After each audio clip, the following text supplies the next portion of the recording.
What's up everybody, Matt Maran here for another weekly update. So there's lots of news to go over here, and the first bit of news here is from Volkswagen. So they announced some new details here for the 2022 Volkswagen GTI.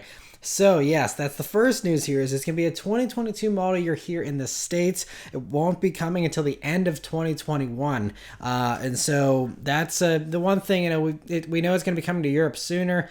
So we just have a little bit of a longer wait here in the States, but that's pretty typical for the GTI. We always seem to get stuff a little bit later.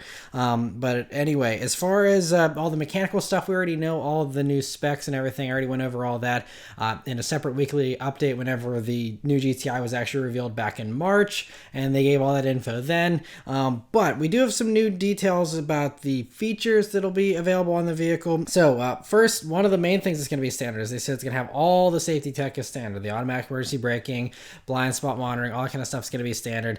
They also say the pricing could start around $30,000, so it's going to be a little bit more expensive than they used to be with all the tech that this has. But there is a lot of really impressive standard features that justify that price increase, which isn't official, by the way, as far as pricing. But anyway, so some of the stuff, the light up grille that you see in some of the pictures there, that little bar, that's going to be an option, but the 5 LED fog lights on each side will be standard.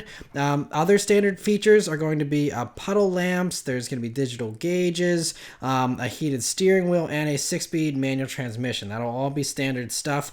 So that's all great, and especially the manual is good to hear that that's going to be available. The 7-speed dual clutch transmission is going to continue on as well as an option.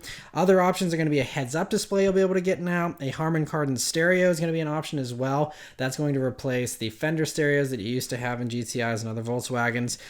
Heated plaid cloth seats are going to be standard, but leather seats will now be available with ventilation for the first time, which will be a nice addition, and they'll also be heated as well. Also, 19-inch wheels are going to be offered for the first time here in the States for the GTI, and that's also going to be available with Michelin Pilot Sport Cup 2 tires, which are a very impressive tire setup for just a GTI. So maybe that's hinting that we'll get the TCR version. That's the more racy version that's available in Europe, but we usually don't get it here. We'll have to wait and see. The Golf R will be arriving around the same time, they said, and I think even Car and Driver mentioned that they're not sure whether the GTI or the Golf R is going to actually arrive first. So it could be either one, but they should be launching around the same time, I'm guessing. But of course, we haven't seen the official reveal for the new Golf R yet, so we'll have a little bit of waiting for that. But anyway, interesting to hear all that stuff. Toyota this past week very excitedly confirmed that they're going to be giving us a hot hatch here in America. They just posted this tweet, and they also have a new page under their upcoming vehicles on Toyota.com, and there's a page for a GR hot hatch. And so the page mostly just talks about the GR Yaris and its specs and how we're not getting it here, but it says, it's time the US got a Toyota hot hatch to call its own, one that continues to push the boundaries of performance. So that's all the info they gave us so far. But this is very likely going to be for the Corolla. That's really the best candidate. And that shares a platform with the GR Yaris. So all the mechanical stuff could actually swap over, including the 268 horsepower 3-cylinder turbo motor, the all-wheel drive system, and the manual. But there are some other rumors that suggest a variety of ideas, such as it being front-wheel drive for the version here in the States, or having an all-wheel drive setup instead of the mechanical setup you get in the GR Yaris. I think that they know that what everyone wants is just the GR Yaris setup, though. So I hope they don't overcomplicate things and just give us everything the GR Yaris has in the Corolla, package. It'll be a little bit heavier than the Yaris, but still, I think will be plenty to keep most people happy. So anyway, some outlets are seeming to think that this vehicle is going to be ready for the 2021 model year, which would mean we'd be getting this real soon. I have a hard time believing that, considering there's been no spy photos. No one's, seen any of these things running around. So I'm doubting that it's going to be, going to be ready that soon. We'll have to wait and see. Maybe it'd be a late 2021 reveal, something coming maybe, next spring or something. But I don't know. I think, this might be something that might be still a year or two away, especially since Toyota is very vague with their teasing and they're not showing any shadowy images or anything like that yet. So we'll have to wait and see. But I sure hope it comes soon. That would be great. Some other stuff that actually was spied running around. A fan very nicely sent me this picture of a prototype he spotted in California. And so this is actually the next-gen Kia Optima that was already revealed in South Korea as the K5, and I covered that in a previous weekly update. But this one has this quad exhaust, showing that it's the GT version that'll be using the same setup as the Sonata N-Line, so most likely meaning it'll get 290 horsepower from the 2.5-liter four-cylinder turbo and an 8-speed dual clutch. Now, the rumor was, though, that the K5 GT and the Optima GT could actually have all-wheel drive as an option, since we know that the Optima is going to be potentially having all-wheel drive and the Sonata won't. So that could give the Optima an edge that would be very, very sweet. If they offered this with all-wheel drive, that would be exactly what I think a lot of people have been wanting, and I think that would sell like hotcakes. But we'll have to see about that. But yeah, very thankful to the fan that sent that in. And I'm not sure when these are going to be arriving, but the Korean car blog is reporting that the Sonata N-Line, at least, could debut in South Korea next week. So stay tuned for that. If that does actually show up, I will be covering that next week. Another prototype that was officially teased was the Maserati MC20 again. So these new images pay tribute to legendary race car driver Sterling Moss, who passed away last month. And so it shows a few new angles for the MC20 here and says that it'll be the first model to adopt a new engine that's 100% designed, developed, and produced by Maserati itself.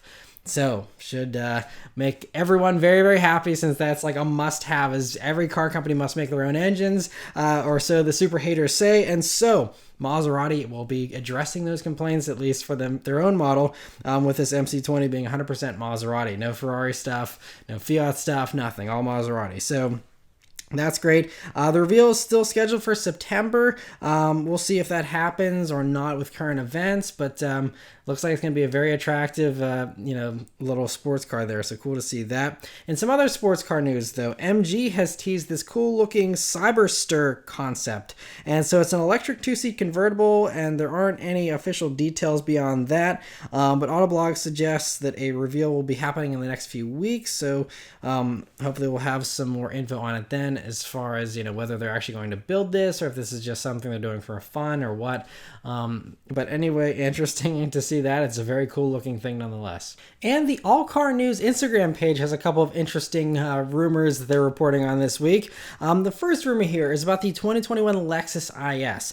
So they don't cite any sources for this info, so take this all with a grain of salt, but I wouldn't be super surprised if this happens. So what they are claiming here is that Lexus will continue using the current IS platform and mechanicals for this next generation version of the IS. That really won't be a full next gen version, but they are saying it's going to be getting wider tracks and other changes. So it's not going to be exactly the same as the current IS as far as platform and stuff. They will make some tweaks and retune things, but they suggest this is the model that's just going to be a holdover, and the reason for that is that an all-new version is coming based on the joint partnership with Mazda and the new rear-wheel drive straight six platform that we've been hearing about, that it's been officially confirmed they're working on with Toyota.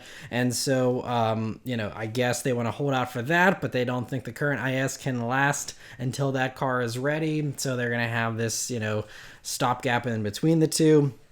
Although, even though this new 2021 version, if this is true, is going to have carryover engines and things like that, there will be a new edition of a new IS 500 model, supposedly rumored to be coming, that'll be using the 3.5-liter twin-turbo V6. I'm guessing the one from the Lexus LS, possibly, and the stuff that's going to be in all the other Toyotas here. And that's going to be doing 416 horsepower. And so that would be not a full-blown ISF. They're still saying that that's not coming, but, could be a little bit of a sportier version to at least compete with stuff like an S4 and that level of performance, the M340i, things like that. So that could be potentially cool, but if it's using the same old 6-speed automatic, I don't know how much it's going to really compete. But anyway, we'll have to see.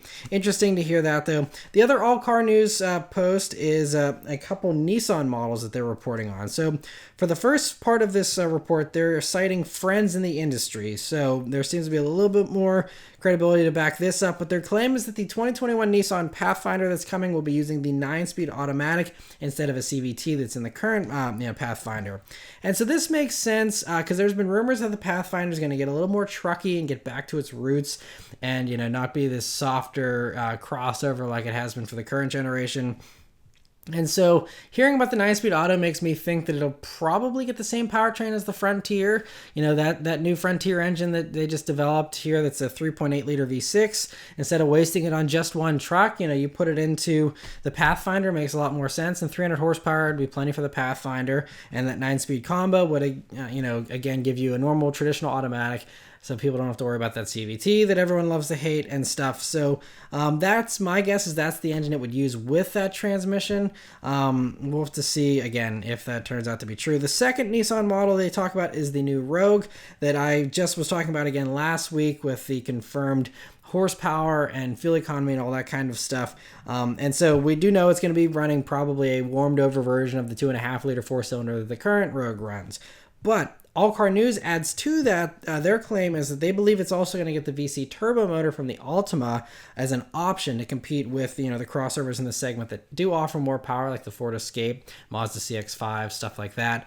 And so in the Optima, that VC turbo motor does 248 horsepower and 273 pound-feet of torque on premium gas. So that's just a little bit behind the Mazda on torque, and pretty even with the you know, the Escape on horsepower and stuff. So that would certainly make sense. I don't think that VC turbo motor has been paired up with all-wheel drive yet, though, and the Ultima is only on the front-wheel drive versions. So, you know, I'm guessing they would have just gone through the work of adding that to the Rogue, and that would be cool if they do offer that. So we'll have to wait and see if that turns out to be true or not, but interesting to hear those reports from All Car News. Speaking of the Nissan Rogue and its engine, though, there's a new report in Japanese publication Nikkei that claims that the platform and the engine will be used in the next-gen Mitsubishi Outlander that's supposedly going to be arriving by the end of this year. So in exchange, the report claims that Mitsubishi will be providing its plug-in hybrid components to be used in the Qashqai in Europe, which is badged as the Rogue Sport here in the States. So I'm not sure if that means we'll be getting a plug-in hybrid version of the Rogue Sport as well or not. But, you know, Nissan and Mitsubishi have this partnership, and for a while it's just been with some more minor stuff and hasn't resulted in any big part sharing or badge engineering stuff yet. So this could be the first example of something like that, although it wouldn't just be a rebadged Rogue. It would just be using the platform and the engine and building their own body and stuff on it, with Mitsubishi's design language, all that kind of stuff. So interesting to hear that. We'll see if that turns out to be true. In some other Nissan news, though, Bloomberg News is also reporting about the restructuring plan that Nissan is planning to announce on May 28th, supposedly. And so as far as products go, there's a bunch of other details as far as how they're going to restructure and cut costs and all that kind of stuff. But as far as the actual vehicles you'll be able to purchase and how that's going to change, the only stuff that's mentioned so far in the report is that the Datsun brand that was revived for the Asian and Russian markets, that's going to get killed off again, so Datsun will once again be a thing of the past. An additional vehicle production line might be closing down as well. Now, I don't know if that would mean the end of a certain model within Nissan, or if that's just, you know, reducing production capacity for one model. And then they also are saying they'd get rid of the single cab and diesel versions of the Nissan Titan because those aren't profitable, supposedly. So there's going to be more details here in a couple of weeks once all this stuff's official. But, you know, it doesn't sound like very many people buy Nissan Titans anyways. I don't think too many people will be upset about that. But anyway, interesting to hear that so far. We have some news about the next generation Mercedes S-Class, which actually leaked out on Instagram here this past week, thanks to some images posted by Coches Spies, I believe is the Instagram name here. I probably butchered that. I apologize. But anyway, it shows a conservative but handsome design that's very similar to other Mercedes models, you know, especially in the back end there, where it's got the same taillights basically as the new E-Class, and the new C-Class is going to have very similar stuff. You know, Mercedes is very impressive with their luxury stuff, but I do wish there was a little more differentiation between their sedans. They're all kind of just, do you want a small, medium, or large version of a Mercedes sedan? So anyway, I hope there's a little more differentiation in trim and stuff, but anyway, it looks good still. The interior is definitely the most impressive part, though, with this new massive center screen there, and they also posted a video of the screen being on at night, and I will link that in the description so you can go watch that if you're curious. It's very impressive, and, you know, aside from like the massive screen on the Tesla Model S and stuff, it's going to be right up there as being very, very big and very futuristic. And so Autoblog says the reveal is scheduled for late 2020. I'm not sure exactly when, and that could of course change with everything going on currently, but it should arrive in America by early 2021, they're saying. So interesting to see that.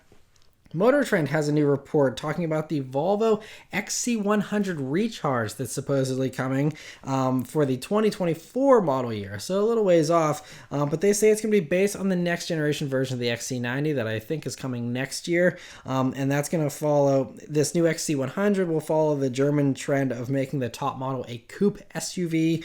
Hopefully Volvo will be a little more practical with it though than the Germans are. But anyway, it'll be their flagship vehicle and will probably get rid of that third row to make it super luxurious since it is their flagship, and just give you a super luxurious second row, and that's going to be very similar, I'm guessing, to what the Excellence trim offered for the XC90 for a couple of years. They've since gotten rid of that option, maybe because there wasn't much demand, or maybe because they want to kind of reserve that for the XC100 and don't want to confuse people by offering it on the XC90. But I would expect a second row very similar to that for that XC100 whenever that does finally come. But anyway, since this is a Recharge model, that means it's going to be fully electric. They'll have motors in the front and in the rear, and of course probably have over 300 miles of range since it will be a flagship.